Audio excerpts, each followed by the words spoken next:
next, Israel has rolled out the red carpet for those Narendra Modi chants that were echoing. There was a standing ovation at the Knesset and a warm embrace from Prime Minister Benjamin Netanyahu. The spotlight is now on the big bilateral meeting that is set to start today at about 2:40 p.m. as per India time.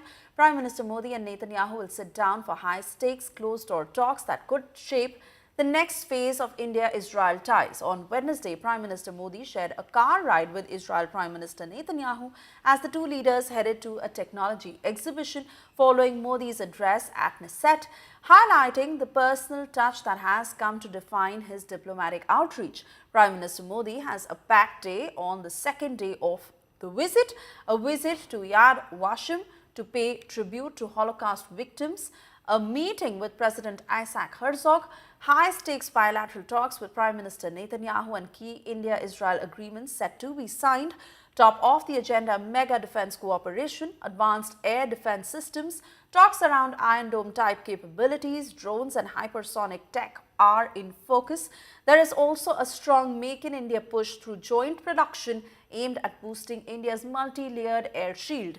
Regional security is firmly on the table from Gaza to wider West Asian churn, especially amid US-Iran tensions.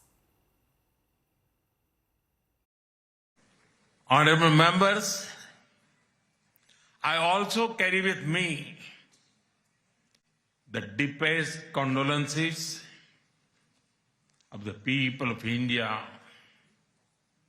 for every life lost and for every family whose world was shattered in the barbaric terrorist attack by Hamas on October 7.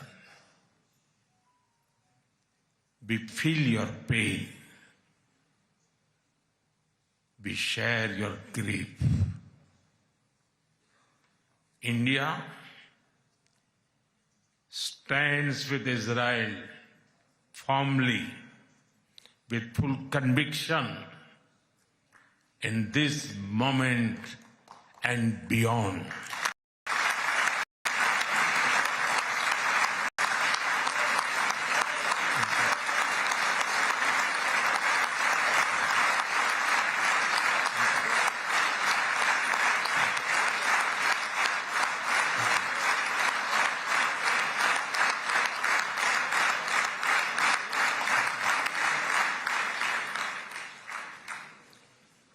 No cause can justify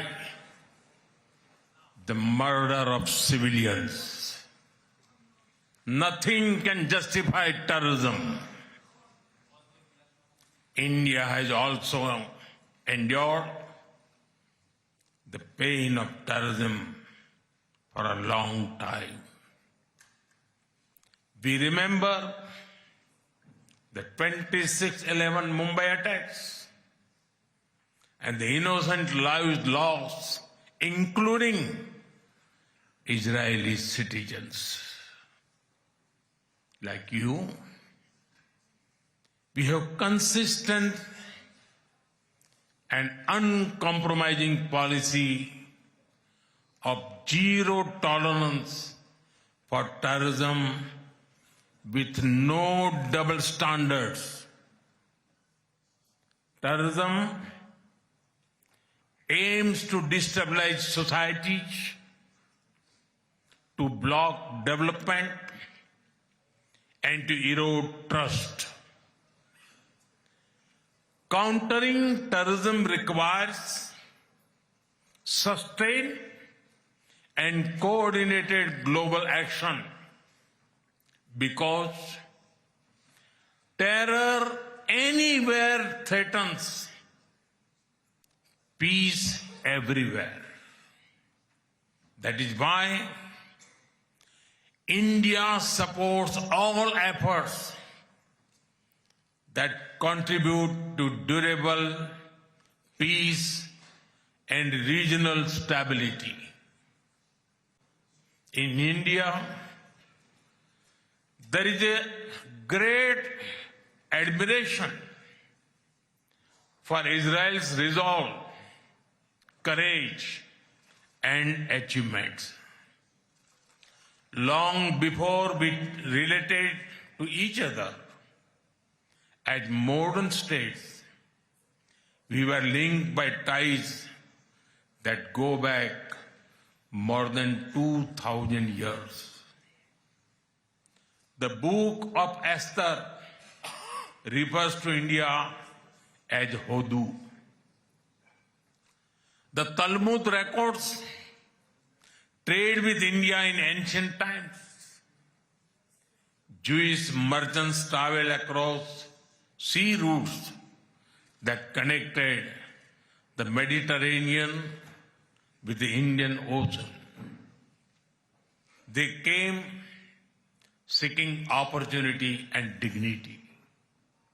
And in India, they became one of us.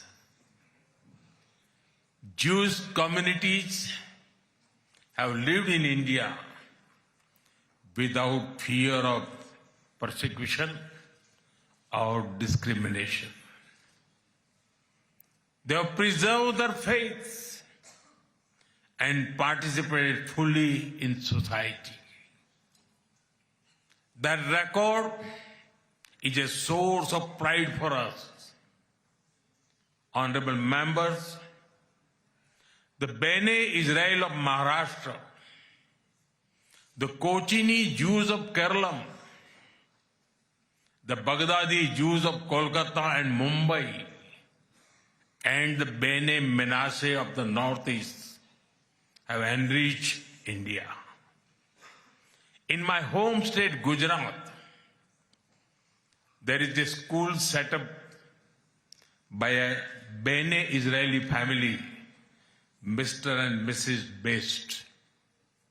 It is an excellent school, and of course, it is called the Best School. You know, heads of state, prime ministers, they come to the Knesset. We greet them warmly. And it's always an exciting moment. For all of us, and for me too. But I have to tell you, Narendra, my dear friend, I am deeply, deeply moved by your visit here today. Because I have to be diplomatic, I will not rank it, because I'll get into trouble. But I've never been more moved than by your visit here with us, a great friend of Israel, a great champion of the Indian-Israeli alliance, and a great leader on the world stage. Welcome to Jerusalem, my dear friend, Prime Minister Narendra Modi, and your distinguished delegation. Welcome to Jerusalem. Let me take this to my colleague Shivani Sharma now joining us on the broadcast. Shivani, certainly setting the stage for not just a stronger friendship, but also stronger ties when it comes to trade and defense deals. But in terms of the bilateral that is set to happen this afternoon, what's expected?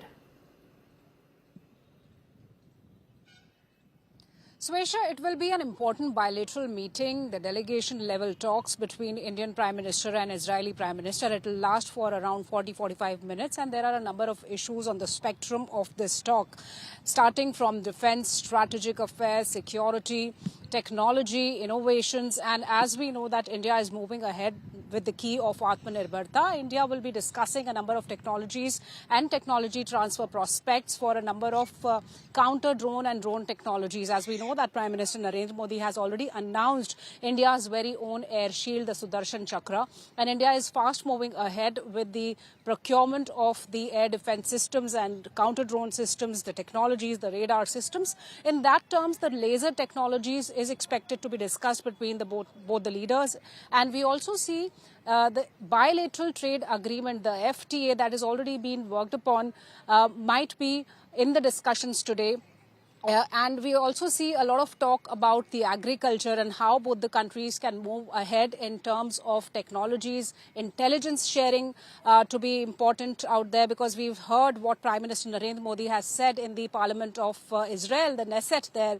More focus was there on the counter-terrorism operations that India and Israel has been taking on together, the exercises, the kind of intelligence sharing that India and Israel have been working upon. So the spectrum is vast. There will be a number of MOUs, agreements that will also be exchanged between India and Israel, and then there will be a joint statement where we can have a formal word by both the countries on what has been discussed today and what is going to be there in the future. But certainly the defense security part and the intelligence part happens to be one of the most important parts when both the leaders would be meeting in these delegation level talks.